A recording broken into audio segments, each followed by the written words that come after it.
Yeah, and then from your side, let's take a look at your bottom elbow. What I want you to do is I want you to swing your arm up and over your head and see if that combined motion can help you get up on your elbow. Let's do it again.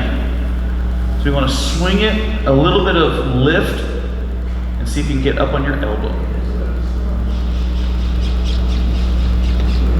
Yeah, that's okay. All right, so if you're up on your elbow and your hands are on the mat, let's go ahead and try to curl in your legs. Right.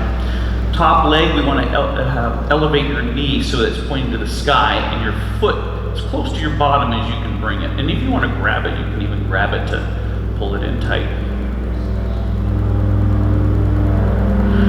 With both hands on the ground, we're going to see if we can't push off of your elbow onto your hands. And then the bottom knee that's on the ground, we're going to see if we can't put our weight onto our hands and slide this knee backwards underneath us. Right, and so this leg is still up. And then from this position, the toes, if they're not what we call active already, let's go ahead and fix them so that you're on the ball of your foot and they're active. Now from this position, we want this knee to be underneath your center of mass. And so if it's a little bit off, we're going to make little adjustments. You can knee and swing your toes to kind of bring it there. And then from this position to bring your other foot underneath your center of base as best you can. And then from here, you can transfer onto your hands on your knee like you did before, or you can try to stand up direct.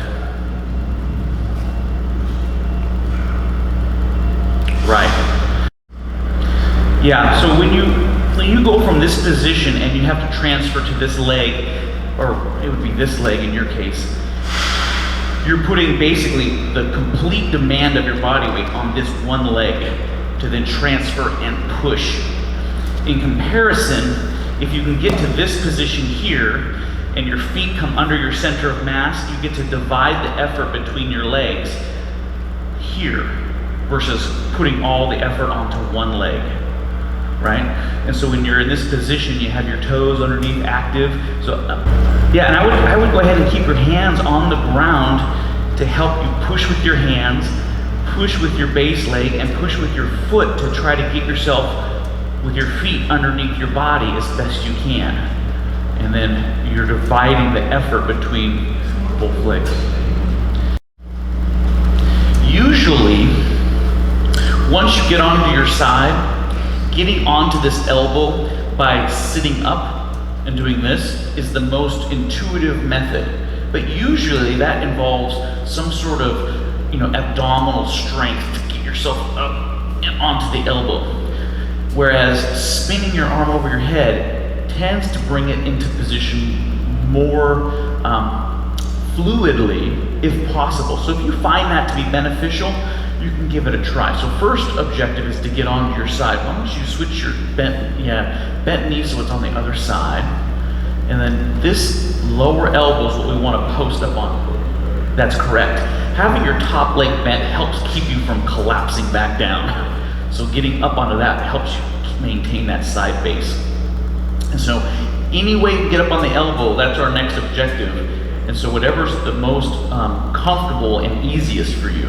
This is how we use in martial arts when somebody's trying to hold us down. We swing that arm up and over. We can find that position easier most of the time. So from here, without momentum, you're going to have to work it to get it underneath, which might be just the same, and maybe even putting this hand on the ground to help push can bring it to the same place. So once we're on the elbow, our next objective is we can put our hands on the ground and curl our legs. So our feet are coming close to our hips, and our hips are our center of mass. So we're starting to bring the base close to our center of mass. And then we're going to transfer off of our elbow onto our hands.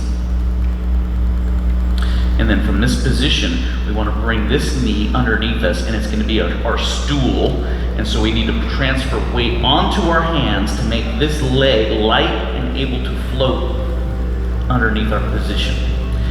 And this is where we want to get up off of the toes flat onto the bottom portion of those toes. Now you're on both knees. If you bring one up to the elevated position, and then bring your feet as close to underneath your base as possible. Two ways to do it. One is you can just shift your center over your legs. The other is you can shuffle your feet backwards under your base. And then still with hand pressure, we're going to transfer our weight with heavy hands to start to get our feet and our legs underneath. And then we can push from our hands onto our legs and stand up.